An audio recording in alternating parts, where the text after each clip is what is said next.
The restaurant had a table by the window overlooking the river. 2014. 2 identical leather folders lay next to the plates. Across from me sat a blonde woman in a gray dress. Her wedding ring was still on her ring finger. I was finishing my steak when the sound of heels came from the entrance. The door flew open, and my wife burst into the hall, a shearling coat thrown over her loungewear, her voice carrying across the entire row of tables. "Who is this? How dare you?" I put down my fork, folded the napkin, looked up, and smiled. Calmly. The way you smile when everything has already been calculated. "Darling, meet the wife of your lover. We just signed the papers. And believe me, the divorce is the most pleasant thing waiting for you tonight. 22 years of marriage, a shared company, a shared son, a house on the hill that I built for her dream of parties." I stayed silent for 6 weeks. I didn't cry, didn't smash dishes, didn't call friends. I counted. In bank statements, hotel bills, and one quiet clause in the company's founding documents that she had forgotten about. Want to know how a husband everyone considered convenient and predictable took away his wife's share in the company, her reputation in the city, and her place at her own mother's table in just 15 minutes without ever raising his voice? Like and subscribe if you like stories where betrayal gets billed for every single line. Listen to the end. The quietest thing that evening turned out to be more expensive than anything she screamed. That Monday morning began with the smell of coffee and a stack of printouts on the corner of my desk. I arrived at the Mercer Geotechnical office on River Avenue earlier than usual because that week we were supposed to close the preliminary calculation for the Columbia Heights tender. It was still dark outside. Lynette walked in 10 minutes later in her eternal gray cardigan, holding 2 paper cups. For 20 years working for me, she knew every account of the company better than her own household budget. "Connor," she said quietly, sitting down across from me, "I need to show you something. Can you look right now?" I pushed the tender calculation aside and nodded. She placed a thin folder in front of me, opened it herself, flipped a couple of pages, and stopped at a printout of the company's bank statement. She pointed to the right column. "This one," she said, "for the last 3 months. Lakeview Hotel in Coeur d'Alene, 3 times $620, $480, another $540, paid from the corporate card." I leaned closer. A resort town 35 miles from Spokane, our company had never worked there. No clients, no projects. "What were we doing there?" I asked calmly, the way you ask about any other figure in a report. "That's the thing," Lynette said, looking me in the eyes. "None of the engineers went there. I checked the timesheets, the travel logs, the truck mileage journals. No one from our team was there. These 3 charges went through Breyer's corporate card. I didn't move. All 3 were weekdays. Check in on Wednesday or Thursday, check out Friday morning. I knew Breyer's Wednesdays and Thursdays by heart. Wednesday Club Manito, lunch with girlfriends from the Realtors Club, that's what she always said. "Lynette," I said, "do you have copies of the actual hotel invoices?" "Only the bank marks. The hotel sends invoices once a quarter as a single register. I can request itemization if you want." "Request it. And full itemization of Breyer's corporate card for the last 18 months, from the first to the last payment." She nodded without asking unnecessary questions. That was one of the things I valued her for. Lynette never asked why, and never tried to guess. I asked, she did. "Connor," she added before standing up, "if this is some processing error, we'll see it in the itemization. If not, you'll decide what to do with it." "Thank you," I said. Lynette. Not a word to anyone. Not even Holt. Not even to me a second time. "Put it in the folder and keep it in your safe." "Understood." She left. I looked at the numbers and caught myself not feeling angry. Inside, it was exactly the same as on a construction site. When you see a crack in a load-bearing wall, you don't panic, you go get the measuring device. I put the printout in the drawer, turned the key, and went back to the slope calculation. At 11:30, Breyer called, "Bree!" lit up on the screen. I answered after the second ring. "Sweetie, I'll be late from yoga," she said. Her voice was light, slightly out of breath. The instructor added an extra hour. "I'll stay. If you want, pick up something for dinner from the store. I won't have time." "Okay," I said. "What should I get?" "Salmon and that green salad you like and white wine. We're out." "I'll get it," I said. "See you tonight." She hung up faster than usual. The yoga studio closed at 10 p.m. I knew that for a fact. There were never any extra hours. I opened the calendar and compared the payment dates with the entries. 1st October, Wednesday. Briar at Diana's. Bedroom renovation. 2nd November. She went to her mother in Yakima. I had called my mother-in-law then. In a cheerful voice, she said Briar hadn't come. She had her own things to do. 3rd December, Wednesday. Corporate event overnight in Davenport. Davenport is a historic hotel in downtown Spokane. You don't stay overnight there after a corporate party. I closed the calendar. I wanted to see the card itemization. That evening at home, Briar met me in a robe, wet hair, supposedly fresh out of the shower after yoga. We had dinner. She laughed sincerely, the way she always laughed. Asked about Trevor. I caught myself staring at the back of her head, at the wet strands, trying to understand how long she had stopped being mine. A month? 6 months? A year? At night, I didn't sleep. I listened to Briar breathing beside me, evenly, calmer than I was. I wasn't thinking about her. I was thinking about the house. I bought this house on South Hill in 2009, 5 years after the wedding, with my father's inheritance plus a loan I paid off myself in 8 years. Holt had insisted on putting it in a separate trust in my name. "This is your insurance, Connor," he said. "Not from Briar, from life." I signed without thinking. The house had been in the trust for 16 years, separate property, non-divisible in divorce. Back then it seemed like an empty formality. Now I stared at the ceiling and thought, thank you, Holt, for that empty formality. I fell asleep at dawn for 40 minutes, got up at 6, made myself coffee, and didn't wait for Lynette. 2 days later, Lynette brought me the card itemization. 18 months, 57 pages. She placed the folder in front of me and said quietly, I marked everything that doesn't look like office expenses in yellow and left. I opened the folder. There were a lot of yellow marks, a great many. 6 times at hotels in Coeur d'Alene, twice in Seattle, restaurants in downtown Spokane after 9 p.m. for one person by appearance, but amounts for 2 or more. Women's clothing store on Grand Boulevard, expensive. We went there once a year for her corporate dresses. According to the marks, she visited every 6 to 8 weeks and left $300, $400 each time. Wine boutique near Davenport Small with oak shelves. Briar went there at least once a month. I put the folder in the safe. The safe was built into the wall behind a reproduction of Lake Coeur d'Alene. I had hung it when I was furnishing the office because I loved that lake. I thought I should take it down. Then I thought I wouldn't. Let it hang until the end. That same evening, there was a corporate dinner at Columbia Builders.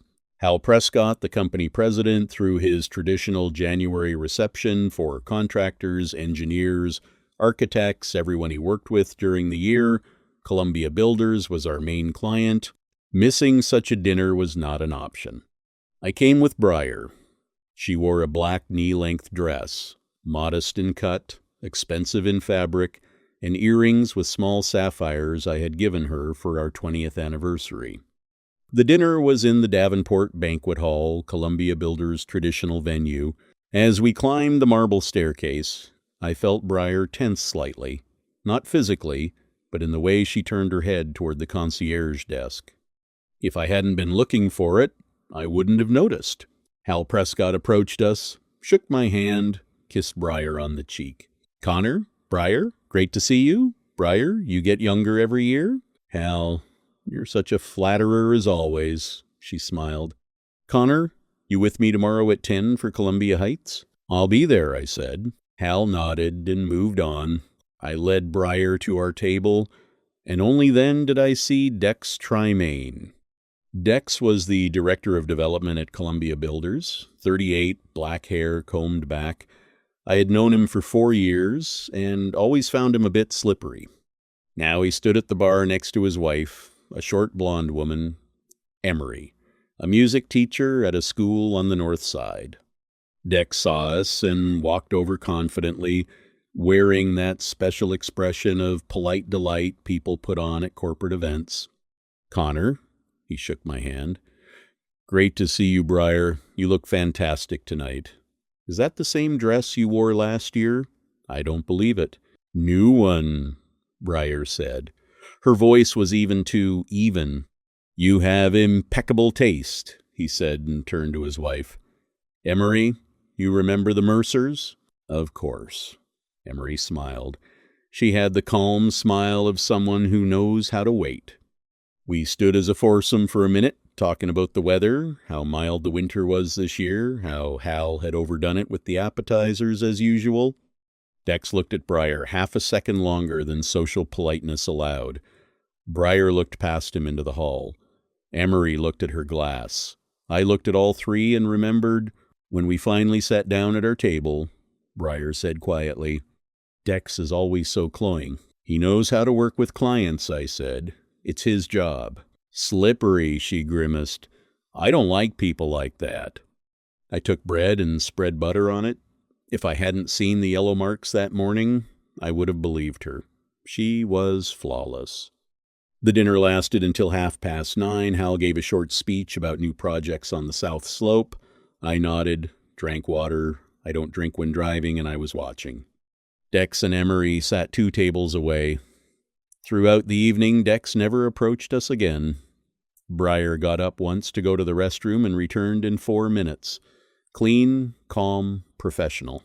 If they had something going on, they knew how to hide it.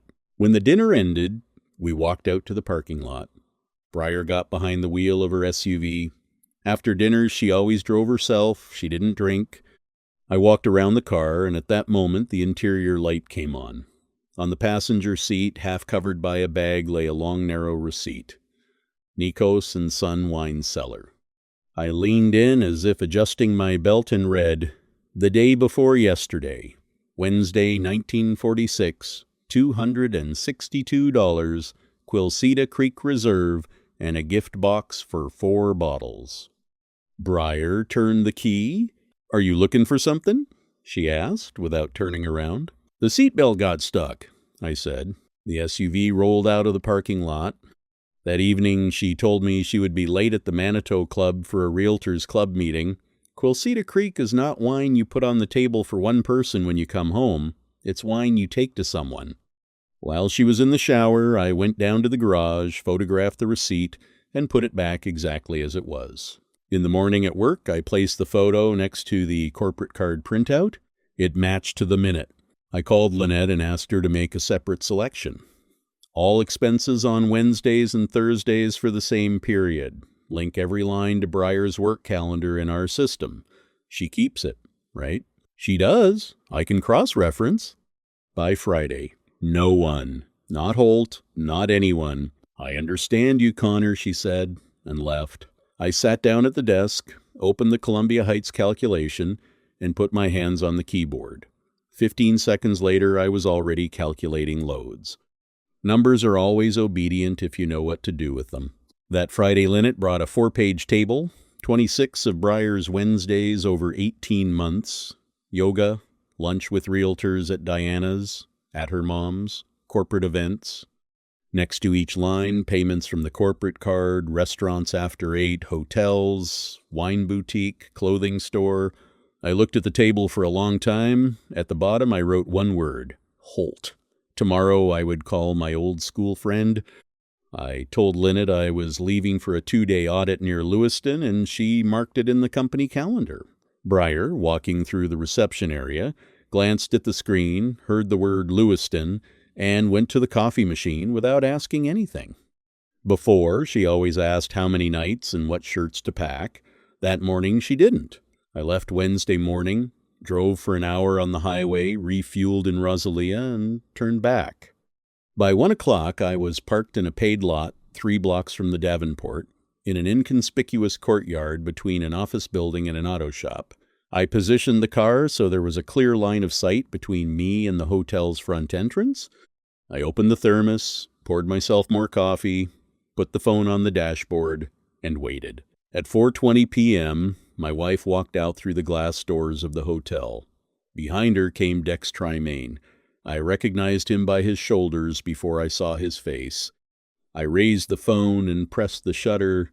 On the porch, she adjusts her scarf. He touches her elbow. On the sidewalk, she looks up at him. He opens the door of a black pickup for her. I lowered the phone. The hotel bills and the wine boutique receipt were not 3 separate mistakes. It was a pattern. I forwarded the photos with date and time to a separate email box. The subject line was one word: Wednesday. At home, Briar was already reheating dinner. She asked how the road was. I said there had been strong wind in Lewiston. In the office, I locked myself in and pulled up one more payment. Boat rental on Lake Coeur d'Alene 15 months ago, joint account, $400. I had been at a conference in Seattle then. I called the marina, introduced myself, asked for details. Renter's name, Briar Mercer. 2 adults, no children, from 11 a.m. to 7 p.m. On Friday at 11 a.m., I drove to Emery's. I didn't know the address, but I knew the school where she taught music, a small private school on the northern outskirts. I arrived right at the start of lunch break. She came out at 12. 17 inches, a dark blue coat with a thermos in her hand. I followed her 2 cars behind. She drove to a house in the Browns Addition neighborhood, neat, 1-story, with white shutters and an old maple by the road. I waited another 5 minutes and walked up to the door. I heard footsteps inside. The person first looked through the peephole, stepped away, then came back. The lock clicked. On the threshold stood a blonde woman with a tired but composed face, wearing a chunky knit sweater. "Connor Mercer," I said evenly, "husband of Briar Mercer. I think we need to talk." She looked me in the eyes, and I saw she wasn't surprised, didn't flinch, didn't step back, didn't clutch anything to her chest. She just let out a short, tired sigh, the sigh of someone for whom a long-awaited event has finally happened. "Come in," she said. "I knew you would come sooner or later. I was hoping sooner." She led me to the kitchen. On the table lay papers in 3 neat stacks. On top of each was a sticky note.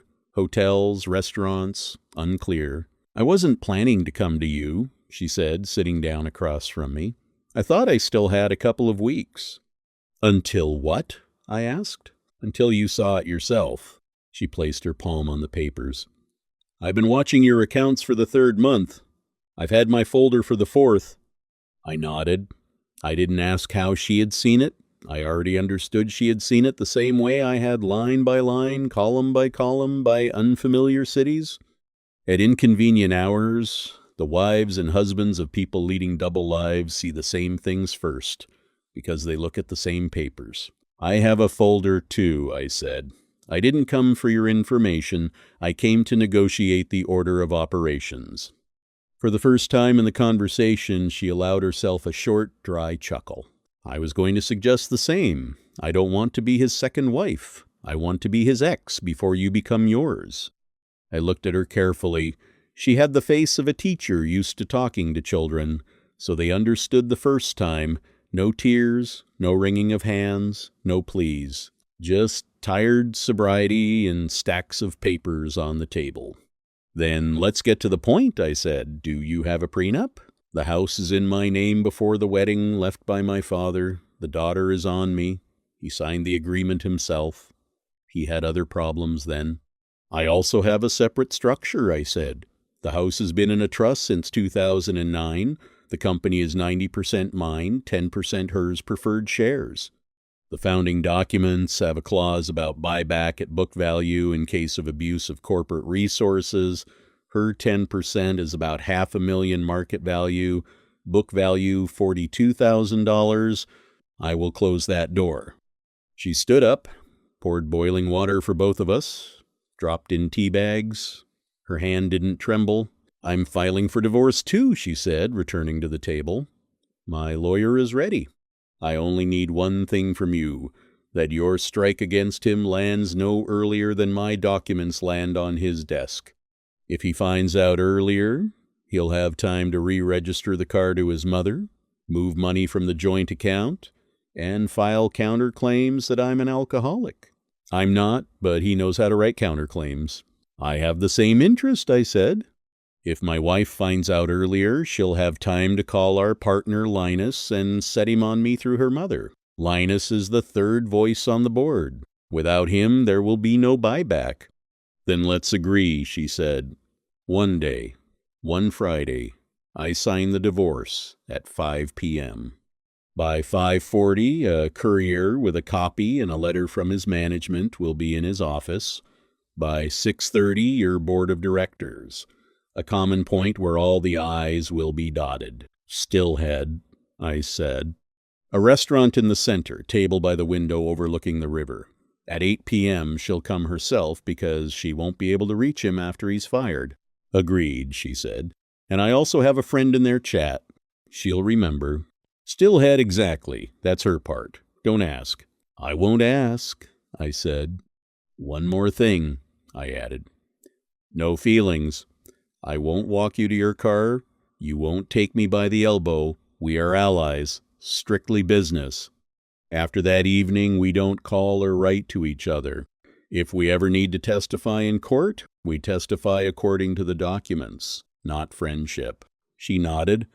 "That suits me even more than you think. I have 2 children. Their month is going to be hard enough. I don't need new explanations about who Mr. Mercer is." We wrote down the names of key people and went over the chain of actions.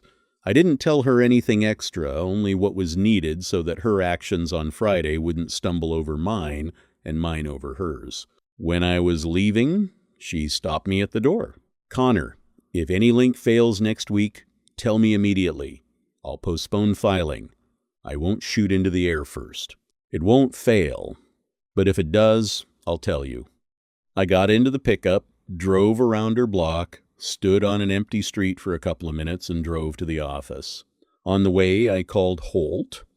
"Holt," I said when he picked up, "I'll come to you today after 6. Please bring a copy of our founding documents, the 2014 issue preferred shares. I need to read clause 12/3 with my own eyes, in full, with all the caveats." 12/3, Holt repeated. "Connor, what's going on?" "I'll tell you when I see you. Also bring a blank divorce filing form for Washington State. Just the form, no names. And open the schedule for the next 6 weeks. There will be work." "Understood," he said, waiting.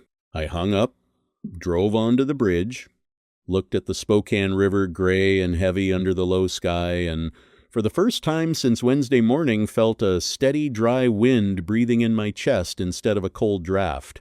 It wasn't relief yet. It was the beginning of methodical work.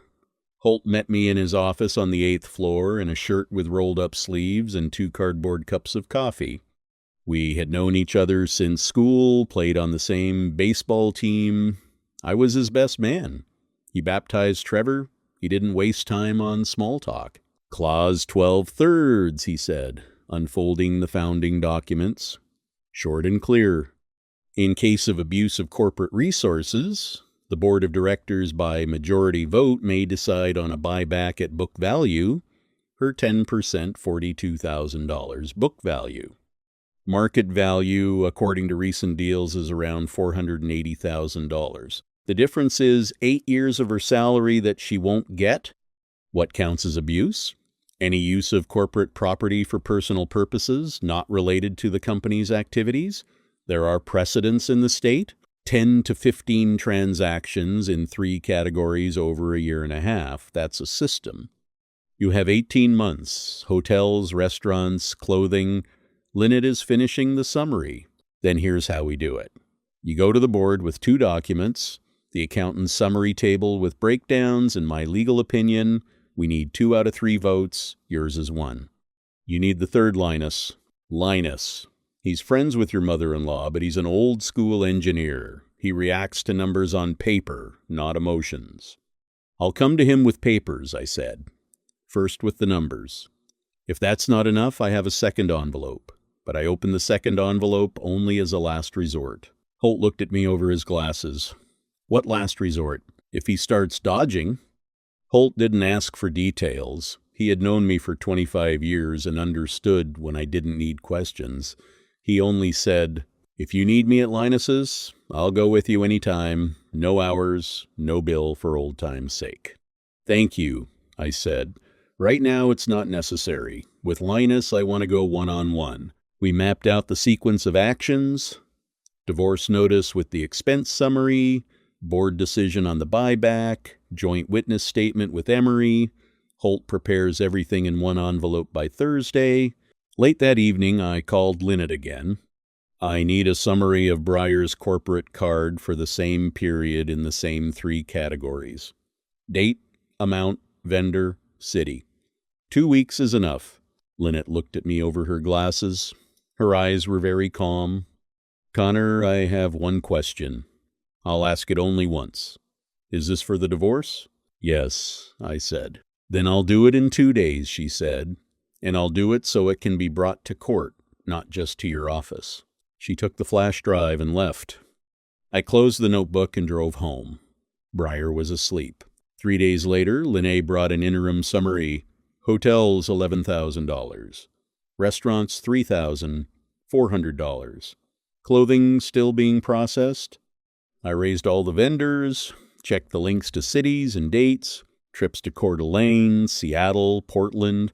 For each line, I added a note about where you were on those days. You had no business trips that matched her overnight stays on the card. Every single time, it was purely her card, purely her day off, and purely her night. On top, she placed a draft explanatory note in formal language.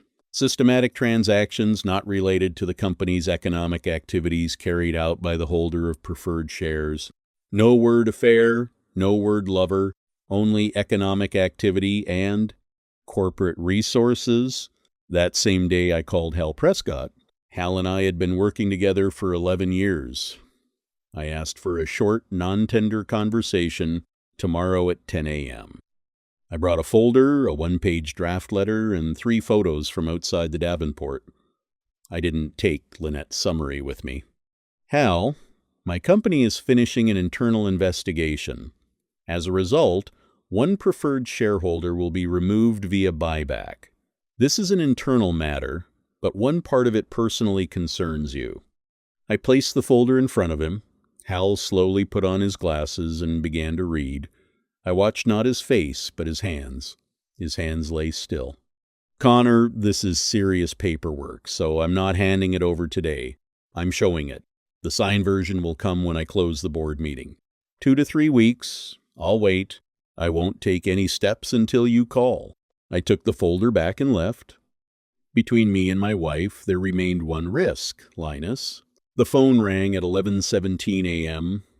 on Wednesday. Connor, Holt said without greeting, Linus is dragging his feet. What does dragging his feet mean? I sent him the draft board resolution yesterday. This morning I called to clarify the signing deadline.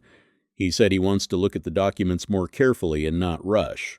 When Linus says, not rush, he's not going to sign.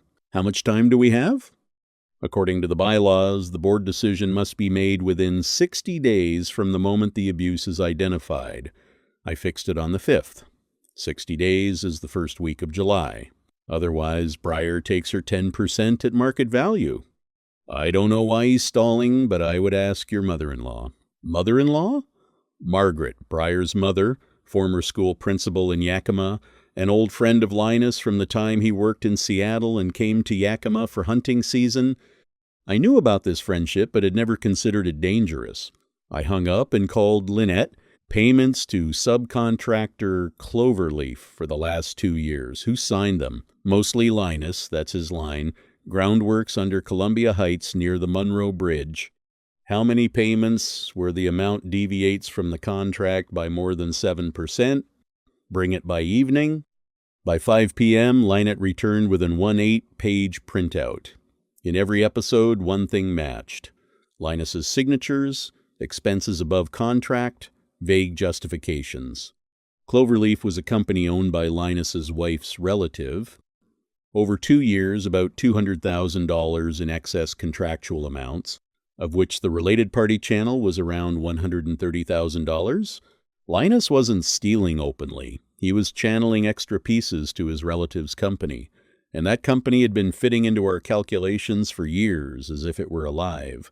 Make me one copy of each suspicious payment. One folder, only numbers and signatures. Connor, if you show him this, he'll either sign or come down on you with all his weight. There's no third option. I understand. That same evening, Lynette handed over another printout calls from Breyer's corporate phone. Over the last 3 weeks, the same number appeared more and more often in the evenings after 9 p.m., lasting from 2 to 7 minutes. Dex's number? Breyer was getting nervous. More and more short hang-ups. Dial for 20 seconds, hang up. Dex was reducing intensity. At home, it was empty and quiet. Breyer had gone to a friend's for a glass of wine. Her car was parked somewhere near the Davenport. I didn't even check. I reheated yesterday's casserole, opened a bottle of light beer, and sat not at the dining table, but on a stool by the sink, the way I used to sit in the first year after we moved here in 2009. The house still smelled of paint back then.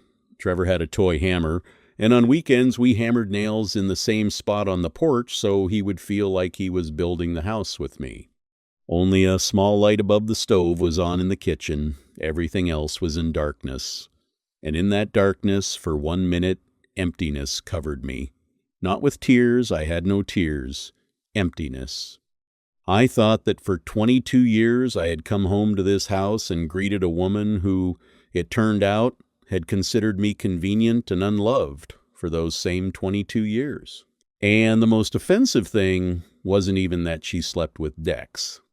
The most offensive thing was that she sat next to me in the evenings, looked at me over her cup, and didn't feel the slightest crack inside, didn't flinch, didn't stumble. I had sat next to her for years and never once caught her with a trembling eyelash. That meant she was good at it. That meant she had been doing it for a long time. I finished the beer and sat for a long time, holding the empty bottle in my palms until the glass warmed from my hands. On the refrigerator hung an old magnet from Coeur d'Alene that we had brought back when Trevor was 7 and we first rented a cabin on the shore. I took the magnet off and put it in the toolbox under the screwdrivers. I didn't throw it away, I just decided it wouldn't hang on the refrigerator anymore. Every little thing in this house was now choosing sides, and I silently helped it decide.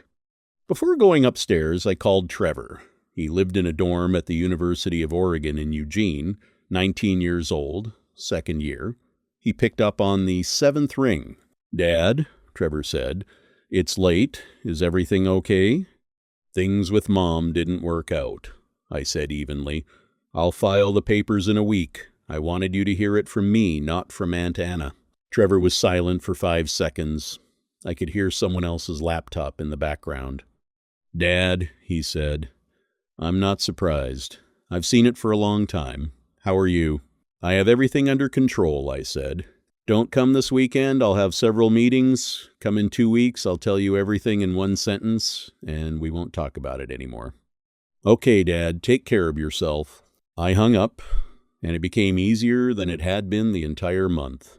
At 7 a.m. the next morning, I drove to Colbert. Linus's house stood at the end of a cul-de-sac, clad in cedar siding.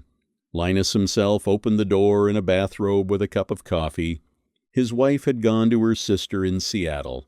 The house was his until the weekend. "What's up?"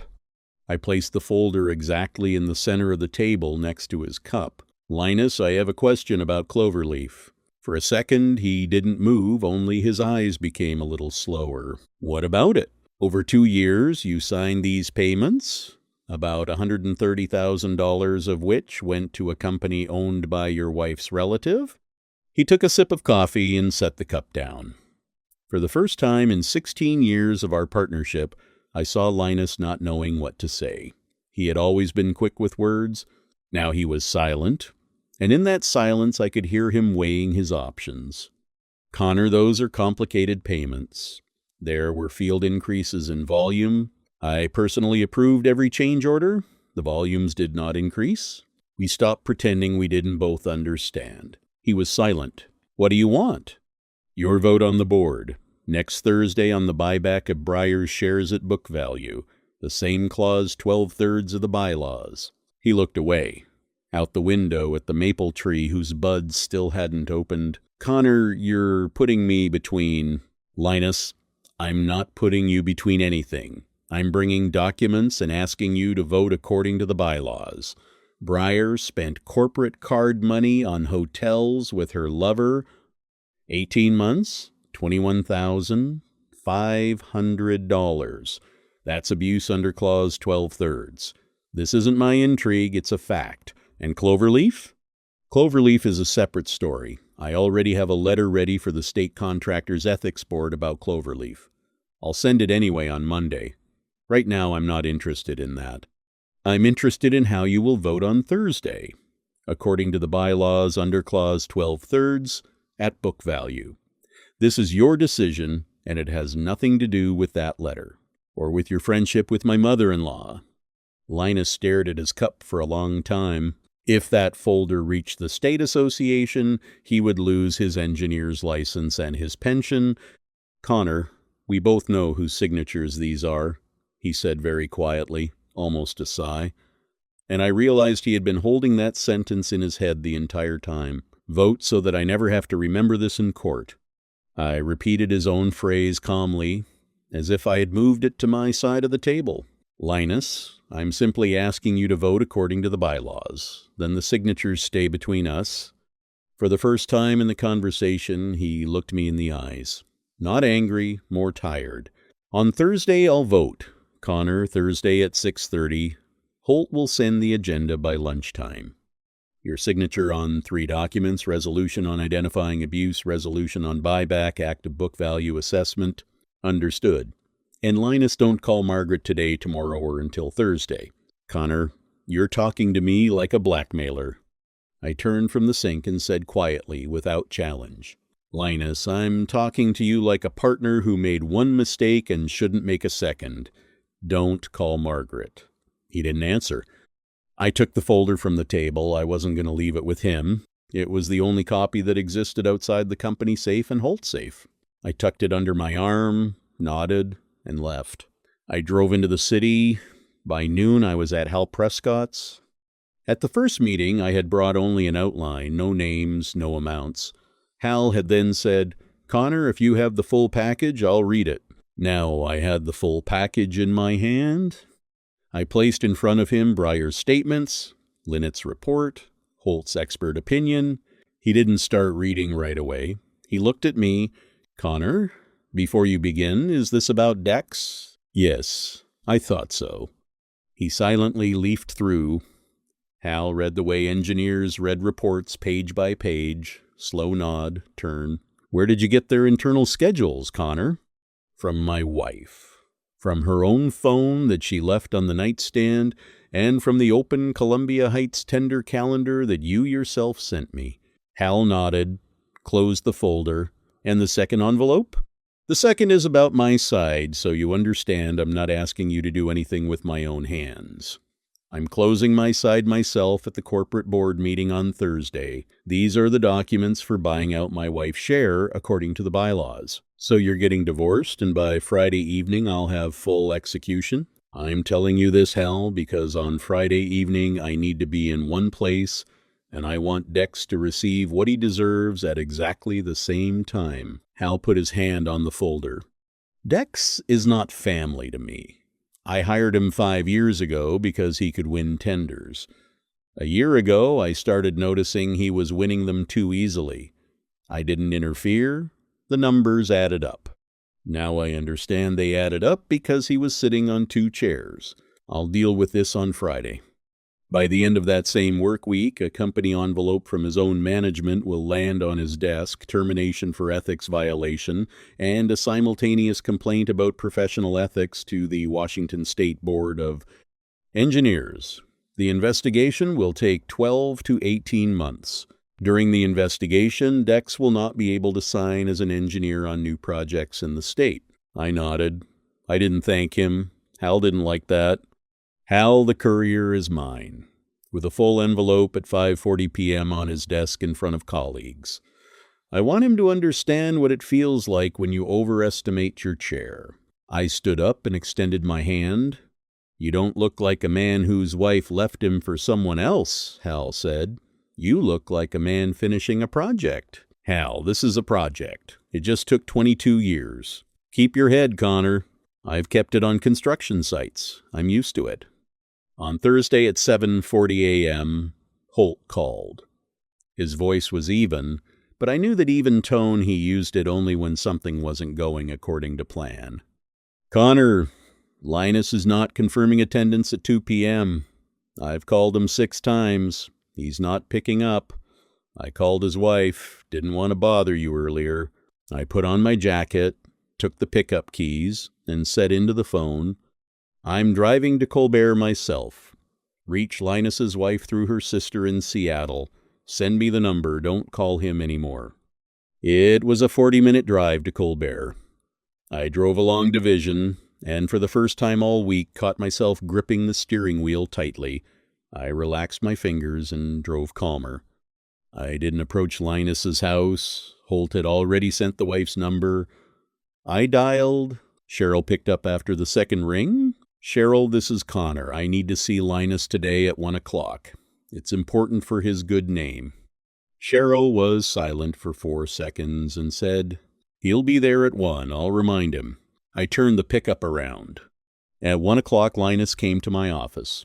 Without a word, he sat down and signed the confirmation of attendance at the board meeting, not out of fear because his wife had reminded him. At 11:40 that same Thursday, Lynette said shortly over the intercom, Connor, Tremaine, no appointment.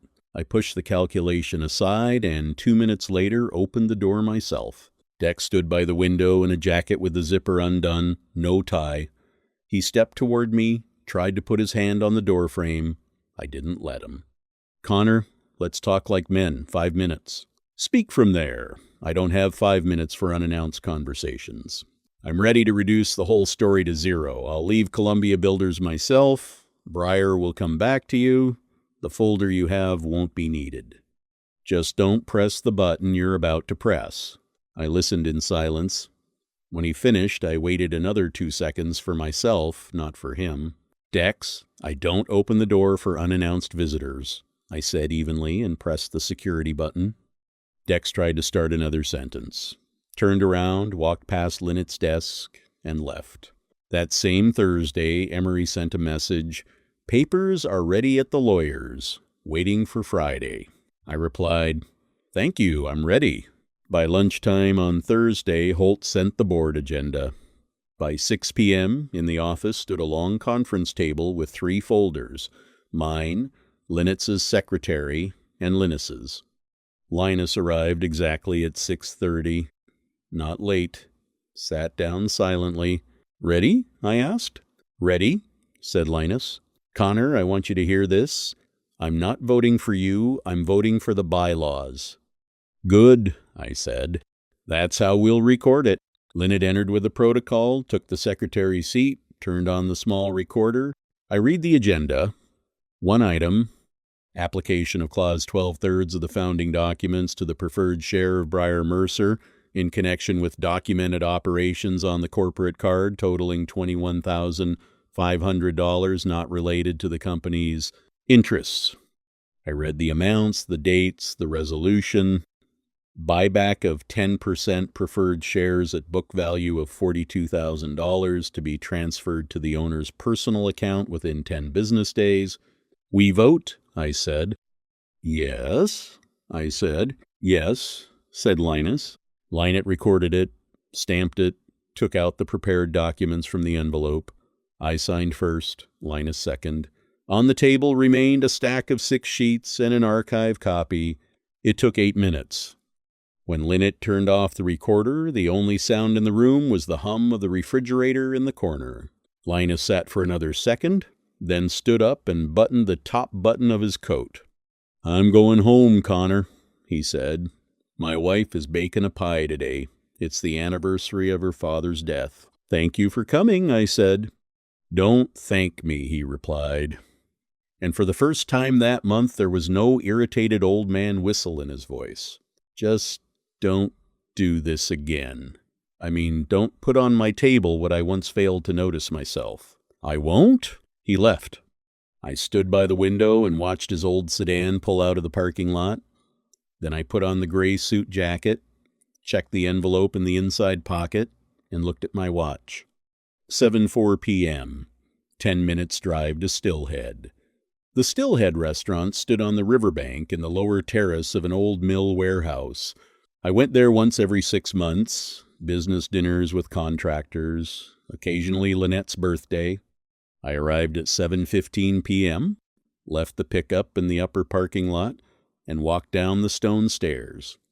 A yellow lantern glowed on the river by the bridge. The air smelled of wet stone and burnt oil from the kitchen. I asked for the table by the window that I had reserved on Wednesday. The hostess led me there. Emery was already waiting. She had arrived 5 minutes early.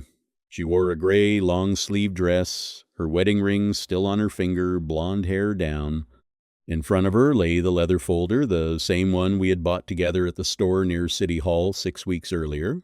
My folder lay next to it, a little closer to me. Between the folders were 2 glasses of water and a bread basket. "You made it," she said. "I did," I replied. "The board meeting took 8 minutes. The courier reached decks at 5:40. "I know," Emery said. For the first time, her voice trembled slightly. "His floor secretary wrote to me. They don't know I'm aware." She wrote, "Emery, it's not calm here today. Maybe don't write him anything personal tonight." I deleted the chat and changed the password on the family account. "Right decision," I said. The waiter approached. I ordered a medium-rare steak and a glass of red wine. Emery ordered fish. The waiter left. Emery opened her folder. I opened mine. We signed the last document we had to sign together, the joint notarized witness statement for both divorce cases. 12 pages. Emery signed firmly, without flourishes. I signed with my usual dry stroke. We closed the folders. Emery put hers in the bag on the chair. I left mine on the table. At 7:52, the food arrived. I started eating the steak slowly and carefully. I knew there would be no appetite afterward. Emery barely touched her plate. She looked out the window at the yellow lantern by the bridge and asked once, "How did they teach you to cut steak in school?" I answered that no one had taught me. I simply stopped rushing around the age of 30. At 8 p.m., Emery looked at her watch. "It's almost time," she said. "Almost," I replied. I put down my fork, folded the napkin in half, and looked up from the plate. I thought about Briar for exactly 1 second, not the one who was about to walk in, but the one who 22 years ago laughed in our first small house on the north side in a flowered robe and argued with me about whether we should wallpaper the rooms ourselves or hire workers. That woman existed. This woman no longer did. They were different people, and I owed nothing to one of them. A short pause hung between us. I could hear the exhaust fan working in the kitchen, a man in glasses at the next table spearing potatoes with his fork, and a heavy truck passing over the bridge outside. Emery adjusted the napkin on her lap, looked at her glass of water, and didn't drink. "Connor," she said, "if she walks in a minute, I want you to know one thing. I won't interrupt. This is your conversation with your wife. I'm only at this table because of the document in my bag." "I understand," I said. "I won't waste more words than necessary either." Emery nodded slightly. Outside, on the lower terrace, an SUV stopped. Its headlights swept across the restaurant wall and went out. I didn't turn around. I already knew whose headlights they were. They hadn't stopped smoothly like someone arriving for dinner, but sharply like someone arriving at a fire. The door to the hall slammed. I didn't turn my head. Emery did. "She's coming," she said quietly. Briar entered the way people do when they're not used to being in this restaurant. She was wearing black pants and an unbuttoned shearling coat over a house sweater, boots without zippers on her feet, hair hastily pinned up. She held her phone in her hand. Lisa Ann Emery's friend from university, who had casually crossed paths with Briar in the realtor's chat 6 months earlier at 8 p.m., had dropped in the group chat, "Have you seen? It looks like Dex is having dinner with some blonde at Stillhead. My daughter-in-law just sent a photo of the table by the window." There was no photo. Lisa Ann had no daughter-in-law. Emery had arranged that line with her on Wednesday, and Lisa Ann didn't need to know anything else from me. But Breyer had read it, hadn't called back, gotten into her SUV, and driven to the restaurant while dialing Dex the whole way. Dex didn't pick up. At that moment, Dex was home alone. Emery had already flown with the children to Boise. His phone was silent. I learned that the following week. Breyer saw me before she saw anyone else. She stopped in the middle of the hall. She looked at me, then at Emery, then back at me. I saw a small vein twitching on her cheek. The hostess stepped toward her. Breyer waved her off without looking. "Who is this?" Breyer's voice hit the hall. "How dare you?" Several tables turned. The hostess at the entrance froze with menus in her hands. I'm not even sure Breyer herself realized how loud it sounded. It happens when a person stumbles on the stairs and hasn't yet understood if they'll fall or catch themselves. She stepped closer, stopped, and already quieter, almost to herself, added, "Connor, what are you doing here?" I placed my hand on the envelope in my inside pocket. I didn't take it out, just rested it there. "Having dinner," I said. "Sit down if you want. The chair is free." She didn't sit. She came closer. She stopped half a step from the table and looked Emery straight in the eyes. Emery held the gaze. It lasted 3 seconds. Then Breyer exhaled sharply through her teeth. "Who is this?" Breyer asked. "Connor, who is this?" And then I did what this whole evening had been for. I didn't stand up. I didn't raise my voice. I simply placed the napkin beside my plate, looked Breyer in the eyes, and said evenly exactly the way I had rehearsed 1,000 times when no one could hear. "Darling," I said, "meet the wife of your lover. We just signed the papers. And believe me, the divorce is the most pleasant thing waiting for you tonight." Breyer didn't blink. Her mouth opened, then closed. She placed her phone on the edge of the table the way people put down keys when they forget why they entered the room. On the screen, it showed Dex 27 missed calls. Emery lowered her eyes to the phone. I noticed her fingers tighten harder on the stem of her glass. "What are you talking about?" Breyer squeezed out. I took out the envelope unhurriedly, placed it on the table in front of her, removed the rubber band, and fanned out the 3 sheets like in a card game. "Sheet 1, I said. "Notice of filing for divorce. Filed today at 5. Grounds, breach of marital obligations.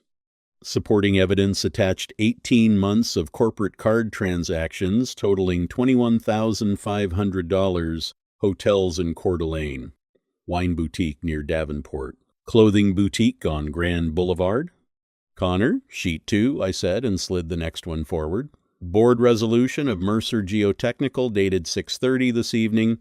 Under the same clause of the bylaws regarding your 10% preferred shares. Buyback at book value of $42,000 to your account within 10 business days." Breyer went pale, not in her face, but around her eyes, as if the skin had tightened. "Book value," she whispered. "Connor, market value is almost $500,000. "Book value," I said. "That's how it is in the bylaws." 2 out of 3 voted. "Linus," she breathed. "Linus." She reached for the 3rd sheet. I got there first. "Sheet 3, I said. "Joint witness statement signed by me and Emery Tremaine half an hour ago. If you decide to contest either of the first 2, it will land on the judge's desk Monday morning. Dates, hotels, room numbers, and receipts. 2 spouses, 2 courts, the same documents." Breyer tried to laugh. It came out as a dry exhale.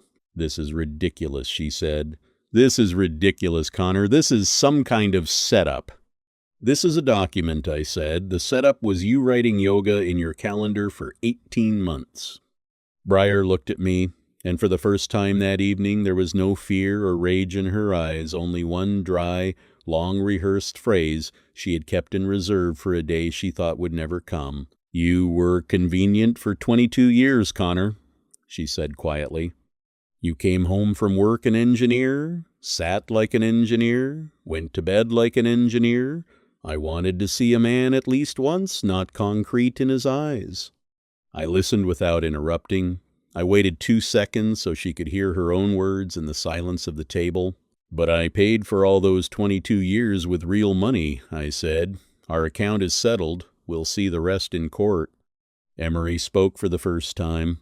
She leaned toward Briar across the table very calmly, the way a teacher leans toward a student who doesn't understand a simple problem. Dex won't pick up, she said. He was fired today.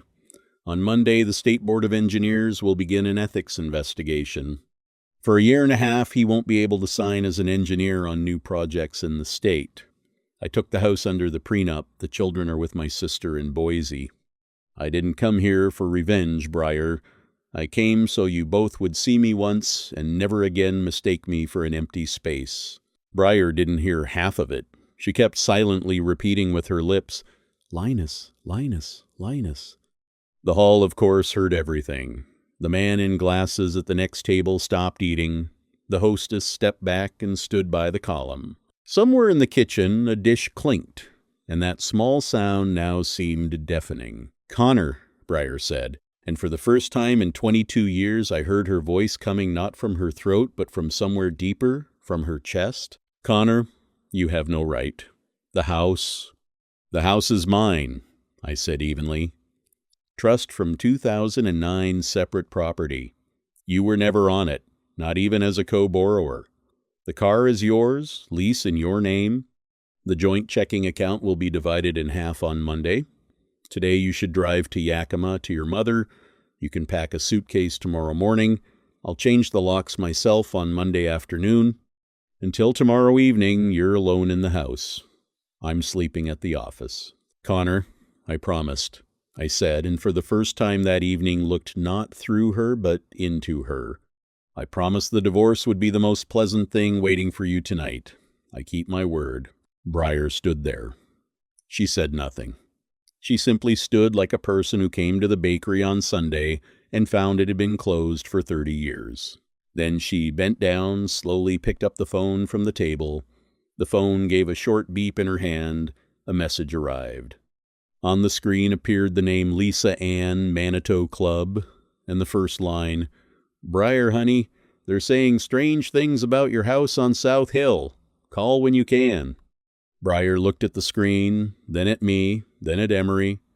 For the first time that evening, her lips began to tremble. She turned and walked toward the exit. At the door, she stopped for 1 second, and I thought she would turn around. She didn't. She pushed the door with her shoulder and left. I exhaled. I hadn't realized I had been holding my breath. Emery wasn't looking at the door. She was looking at her plate. A single streak glistened on her cheek, which she immediately wiped away with the back of her hand, the way one wipes away a crumb. I'm okay, she said before I could ask. It's not because of her. It's because it's finally over. I nodded, called the waiter, asked for the check, paid with a card, folded the 3 sheets back into the envelope, and put the envelope in my jacket pocket. I slid the folder with the signed statement toward Emery. She put it in her bag. I'm driving to the hotel by the airport, she said, flying to Boise in the morning. I'll walk you to the car. I walked her. At her sedan, we stood for 2 seconds. She didn't offer her hand. I didn't offer mine. That was something we both understood. No hugging, no handshake, no thank you, because any touch or word would turn what we had been into something else. And what we had been was an alliance of 2 people who had signed papers. Good luck, I said. And to you, said Emery. She got in the car. I stood and watched the red taillights disappear toward the bridge. And then I went up to the upper parking lot, got into the pickup, and drove not home but to the office. I had a folding cot there from the time we pulled our first big contract near Lewiston. By midnight, my phone was silent. But Briar's, as I learned later, went crazy that night. The South Hill Realtors chat, where she had been chairwoman for 4 years, already knew 3 things by 11. The Mercer's house had been in the husband's separate trust since 2009, meaning it wasn't divided in divorce. The 10% of the company Briar was so proud of had been bought back at book value for $42,000. The word book value was repeated 7 times in the chat with different emojis. Emery Tremaine's husband had been fired from Columbia Builders for ethics violations, and now Connor's company no longer had a conflict of interest with its main client. Friends in the chat wrote to Breyer one by one, "Darling, how are you? We're with you, darling." By 1 a.m, they stopped writing. By morning at the Manito Club, they already knew that Breyer had paid her annual membership in February from an account that was now being divided in half. The club politely asked her to suspend visits until the family situation was clarified. That was a polite way of saying, don't come. Dex that night couldn't reach his father-in-law, his old neighbor Hal Prescott, or his lawyer until 10:30 p.m. He heard 3 words and hung up in the morning before 10. Emery was flying to Boise that night. Breyer arrived at her mother's in Yakima that night, a house with vinyl siding and aluminum railings, and for the first time since she was 18 made up the fold-out couch in the living room. And I slept in the office on that same folding cot where I had once slept when we were just starting, and I must say I slept well. 6 weeks later, I came home earlier than usual. It was Thursday in May. In Spokane, the apple trees had bloomed by the porch. Petals lay on the lawn like wet paper. I tossed my keys into the cup by the door, changed clothes, and went to the garage for tools. The netting on the back fence had sagged last fall, and I kept putting it off. Today, there was nothing left to put off.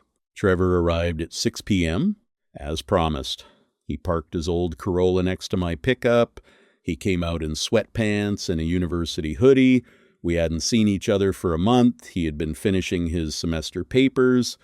My son had grown, his shoulders broader. He walked up, stood for a second, and hugged me. Briefly, the way men hug, not the way a mother hugs a child. I hugged him back the same way. "Dad," he said, "I talked to Mom yesterday." "Uh-huh. She wants me to come to Yakima this weekend. If you want, go. She's your mother." "I don't want to." I didn't answer. I handed him a roll of steel netting, wire cutters, and a pair of work gloves. We went to the back fence. We worked silently for about 20 minutes. Then Trevor asked, "Dad, Uncle Holt said you now own 100% of the company." 100%? And the house was always yours? "Always." Trevor nodded, stretched the netting, pressed it with his knee, and I stapled it. "I don't understand how you did it all so fast," he said. "Not fast," I said. "I just didn't drag it out when I saw." Dragging things out is the most expensive thing in life, Trevor. Everything else can be bought. He thought about it and nodded. We finished the netting to the corner, secured it, and stepped back to look. The netting stood straight. At 7:30, I went inside for water. On the hallway table lay the mail, a stack I hadn't sorted since morning.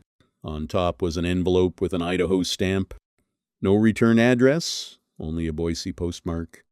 I took the envelope to the kitchen, poured water for myself and Trevor, and carefully opened it with the letter opener. Inside was a simple white postcard with an embossed outline of a lone tree on the front. On the back 3 lines, "Thank you. From now on, each on our own. Don't write." No signature, no return address. I stood by the kitchen window, looked at Trevor, who was rolling up the leftover netting in the yard.